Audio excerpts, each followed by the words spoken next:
NCAA basketball totals for Wednesday, February 15th. For you new guys, this is a segment where we check out the total set by odds makers and we try to beat that line either over or under the total.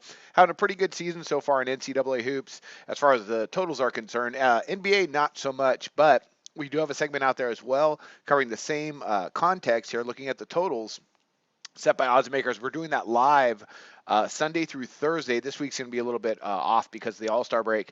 But again, that's at 4 o'clock Eastern, 1 o'clock Pacific. You want to tune into the Facebook page to check that out. Great feedback on that segment. It's been a lot of fun to do, so you guys need to come in and share that video as well. Don't forget sbrpicks.com, sportsbook review, YouTube channel, Facebook page. It's all there for you to check out. A lot of different sports information for all sports across the board. So you definitely want to check out our site. And let's talk about some totals on the day here. We just got two games on the card. And these are kind of numbers plays for me. I thought these were, the lines looked a little bit off. And that's why I'm going to go ahead and make the plays that I'm about to make here. First one we got here is Creighton and Seton Hall out of the Big East. And oddsmakers have us at 148, which actually looks a little bit low, but I'm going to go back under this total. These are two underrated defensive teams, although we know Creighton loves to get up and down the floor. And their last matchup, just at the end of December, they played to an 89-75 final. That was at Creighton, where Seton Hall got beat. And oddsmakers had that total at 155. So the fact they've come out with a lower total for this one today, despite the fact that they went over that 155, that gives me a little bit of a pause there, and I really want to dig into some stats. So let's go ahead and let's start breaking this down even more. First of all, we got Creighton. They've been fantastic. They're averaging 84.3 points per game. Seton Hall, not great, kind of mediocre. They rank right in the middle of NCAA hoops as far as their scoring average, 73.7 points per game. But defensively, we have some interesting statistics. Now, this game is at Seton Hall, so I expect them to step things up on the defensive end. They're allowing 69.8 points per game. That's solid. And statistically, really good stats across the board. They're allowing opponents under 42% overall. And more importantly, and the most important stat, I think, when you're playing Creighton, is your perimeter defense. And right now, Seton Hall's allowing just 32.4% from distance. That's going to be really important against a Creighton team that shoots over 40% from beyond the arc. And Creighton's offensive statistics across the board rank in the top 5 in the country. So Seton Hall is going to have to step things up. But the fact that Creighton likes to push tempo and they're such an efficient scoring team, yet odds makers have not made this total over 150 in a year in which we've seen a lot of high totals, really gets my radar up. Seton Hall, pretty good scoring team across the board. Their efficiency ratings aren't that solid. So I expect them to be about average in this game. Now, Creighton defensively, surprisingly, they allow 72 points per game.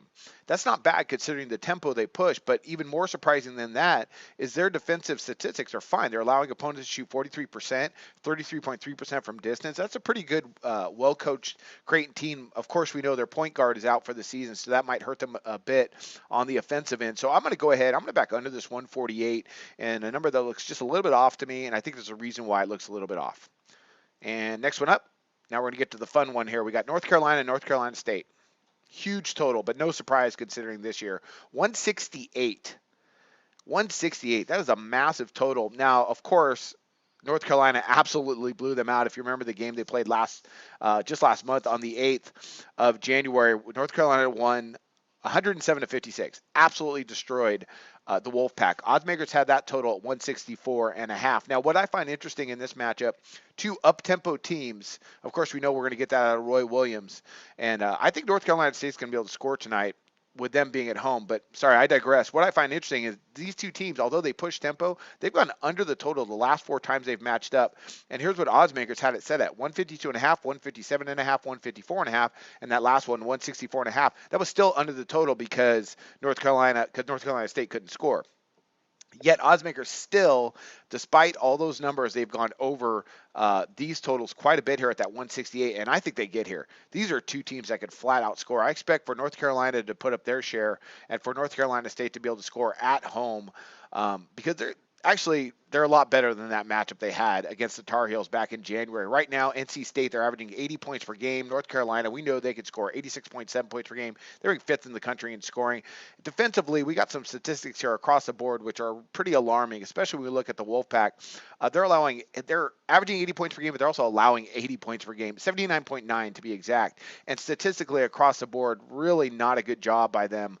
They're allowing opponents to shoot over 44% overall, and which is worse than that, is 36% from distance when you put it in proportion to their other statistics. That's their worst defensive statistic. That might not be so terrible against former North Carolina teams, but this team can actually shoot the three. They're averaging 37.5% from distance. This team can flat out score. Talking about the Tar Heels, they rank also fifth in field goals made per game, but more importantly, what's going to get us there tonight is North Carolina is averaging 66.4 attempts per game. That ranks third. North Carolina State, not bad at all. They're averaging 28.5 field goals made per game. That ranks 20th in the country. Offensively, their statistics are way better than their defensive statistics. And although North Carolina is okay on the defensive end, statistically, there's nothing to shout about. They allow opponents to shoot 35% from distance. So I like for NC State to score a lot more at home. Plus, after that blowout, look for a maximum effort on their end. So I'm going to back over this 168. Huge total. Not surprising at all, though, when you really start to break it down. So I'm going to back over in that matchup. And that's it. Those are our two games today. That's going to be that's going to be it for today. There was a couple of other leans I had, but I'm just going to go ahead and stick with these two. So we got a Creighton and Seton Hall under the 148, North Carolina State over the 168. So two really good matchups here, and that's going to be it for today. Be sure to tune in to our NBA Live segment, and I wish you luck on your picks today. Research before you bet. Be sure to check out SPR Picks for the best game predictions, breakdowns, and much, much more.